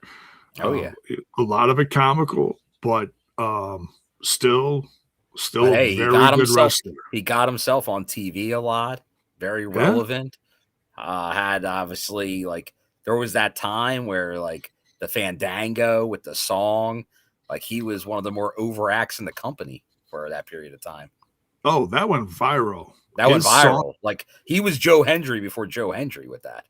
It was, yeah, because after the thing that went viral was the fans' response that year, and I don't remember what year Mania that was, when Fandango debuted, faced Chris Jericho, and I'm pretty sure it was in New York. I want to say it was New York, because they showed the New York streets. They showed the people filing out of whatever arena, stadium, whatever it was at the time. People filing out of into the streets, into the subways, and they were all doing they were all doing the song. They were all doing the Fandango. Yeah, they were doing, yeah. And that was just wild. Yeah, and I loved him too. So, yeah, good stuff. He's had a hell of a career. So he is going after King Kaz's TNA world title. What'd you think of this? Well, I first just love that he was getting the chance at it. Yeah. Well, win or lose, yeah. Yeah. And just like we always see, when he gets the opportunity to do a singles match, he gets to shine. And like other people said, like, you look at this, these are two veterans. You got JDC, you got Kaz. Like, you don't see main event world title matches like this with that type of experience in there. So you knew these guys were going to bring it, and they did. And in this one, like, in the end, like, he goes out, he passes out. Like, that was the right way to kind of end it. Gives Kaz a nice win, but showed that, like, hey, JDC, he's not quitting on his way out. Like, he had to pass out to lose this one. And then obviously the system came in. But then we obviously had all kinds of shenanigans. Oh, yeah. With the Outlaws. But no, very impressed. I think it accomplished exactly what they needed to. Like, you give JDC like this final big singles moment before that final match, and you give like Frankie a nice win here. But then obviously you had the system obviously go to him, like take a check on him. But then obviously the Outlaws come out to go attack the system and all them. And then noticeably Kaz, he could have stuck around and helped out. Doesn't. He bails from the situation. So we'll see how that plays out. But we see Santino and all get involved, and that's how we see as everyone's trying to break each other up, the punch heard around the world to end the show. Ooh. Stacks takes out his father-in-law, Santino Marella. Yeah, the future father-in-law. Just not right. Just cold cut. Boom. And so yeah, that is absolutely gonna ignite some stuff. And I can't wait. I mean, we talked about the promo. Santino cut the promo post Final Resolution, just fuming mad. Talking about there's going to be a cage match, Team TNA versus Team NXT. The first one to walk up to Santino, Mike Santana. Mike Santana is going to be in that fight. We'll see, where Team TNA goes from there. Mm-hmm. But yeah, this is going to be a lot of fun. I'm sure, and we had our laughs talking about this, where this could possibly go. Talking about Stacks and his family drama. But there's going to be some Morella family Christmas. Yeah, please TNA, give us a Morella family Christmas. Pass the turkey leg, you son of a gun. Do the night before Christmas, but incorporate all TNA Santino stuff. It was the night before Christmas in the Morella house. Not a creature was stirring, not even a Samalagan stacks. So, yeah, like I said, there's just so many ways they can go with this. I'm all in on it. I'm excited. So, we'll have some good stories to talk about the next few weeks, leading into, of course, what's going to be the debut on AMC in the new year. And then following we should that, have like Genesis. Very interesting, like good episodes, even on like as we go through the holiday and the new year, which we know they'll be following. Like they're not going to be mailing those in. So there should be some good content coming up. So stay tuned, including this Thursday, which is now just a few days away. Yeah. Mayor here says, where did Kaz get the lowrider from? Interestingly enough, I did see as I was walking towards the arena, I saw the lowrider come in, like drive into the parking lot and like head towards like the back entrance. I'm like, wonder what they're up to. And then obviously, because you have like kind of the Eddie Guerrero tribute, but in reverse this time, by going for that heat by taking the lowrider. So smart move. Got to give it to the king on that one. Yeah. So, but yeah, I thought the show was a great mix of good matches, good storyline building, for the future. Yeah, and that's what you want at a Final Resolution. Like it's your closing out the year, but especially with the Genesis pay-per-view and the AMC debut coming up, you had to set a lot of things in motion as well. And I thought they did a really good job with this. At the same time. Yeah. You got a mix of both. Yeah. So, but yeah. So, and then let us know in the chat what you thought, especially, if you're watching this on the replay.